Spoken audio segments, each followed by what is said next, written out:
বিভিন্ন সময়ে ইভিএম বিভ্রাটের খবরের জেরেও ভোট স্থগিত হয়েছে, কোথাও ভোট অনেক পরে শুরু হয়েছে।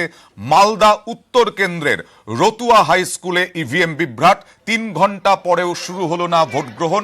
আমাদের প্রতিনিধি আবির ঘোষালের প্রতিবেদন।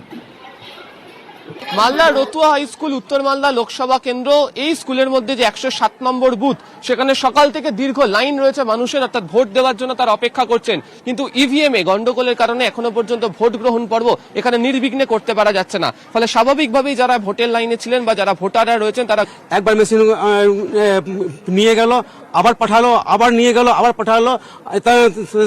9:30 মেশিন বলছে না ঠিক হয়ে গেছে, 9:30 বেজে গিয়েছে। ডেফিনেটলি বাইরের পরিবেশ আলাদা, কষ্ট অবশ্যই হয়, কিন্তু যে ডিসিশনটা নিয়েছি আমার মনে হয়েছে সেটা মালদার জন্য সঠিক ডিসিশন, এবং সেই ডিসিশনের উপরেই আমি চলছি। আমাকে ভোট দিতে পারলেন না, কোনো দুঃখ আছে? না, দুঃখ কেন হবে, কারণ কি আমি দেখুন নিজেই তৃণমূলের প্রার্থী, এবং আমি এর আগে অবশ্যই ওনাকে ভোট দিয়েছি। কংগ্রেসের প্রত্যেকটি যারা প্রতিনিধিরা দাঁড়িয়েছিলেন তাদেরকে ভোট দিয়েছি, কিন্তু আমি এখন তৃণমূলের। তো এই ডিসিশনটা ডেফিনেটলি টাফ ডিসিশন, কিন্তু এটাই রাইট ডিসিশন, সেইভাবেই আমি চলছি।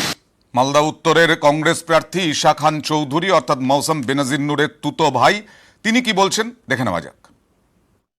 প্রায় ওভার 90% সেন্ট্রাল ফোর্স আছে, এটাও একটা ভালো সাইন। প্লাস আমাদের যে কংগ্রেস, মালদা কংগ্রেস দাবি ছিল যে এসপি ট্রান্সফার করতে হবে, সেটাও হয়েছে। তো বিভিন্ন অল রাইট ডাইরেকশনে যাচ্ছে। খালি আমাদের কংগ্রেসের দাবি ছিল মালদার কিছু 4-5 জন যদি অ্যারেস্ট হতো তাহলে আমরা সন্তুষ্ট থাকবো। মালদার মানুষ ওনার সিদ্ধান্ত ভালো চোখে দেখেনি। যেমন এর আগেও 4 জন যে আমাদের দল ছেড়েছে, 4 জন এমএলএ ছেড়েছে, ওরা হেরেছে। তারপরে তাই এরকম দেখছে মানুষরা যে উনি পার্টির সঙ্গে গাদার করেছে, ওরা ভালো চোখে দেখছে না।